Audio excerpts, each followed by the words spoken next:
السلام عليكم، أهلا بكم متابعي الكرام. لن تصدق ماذا قال الدراجي عن فوز السعودية على الأرجنتين، ولكن قبل أن نبدأ في تفاصيل الفيديو، اضغط لايك واشترك في القناة ليصلك كل جديد. لنتابع التفاصيل.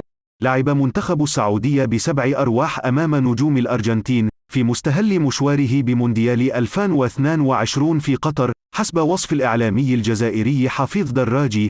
وعاد رفاق صالح الشهري من ملعب لوسيل هذا الثلاثاء بفوز تاريخي على ميسي والآخرين بنتيجة 2-1. وقال الدراجي في تغريدة على تويتر تعقيبا على نتيجة المباراة: ملحمة كروية في لوسيل يصنعها الأخضر السعودي أمام الأرجنتين بروح عالية، بل ب7 أرواح. وأضاف المعلق الرياضي أن طريقة لعب السعوديين الهجومية والدفاعية الجريئة سمحت لهم بالفوز بثنائية تاريخية أوقفت سلسلة 36 مباراة دون خسارة لرفقاء ميسي.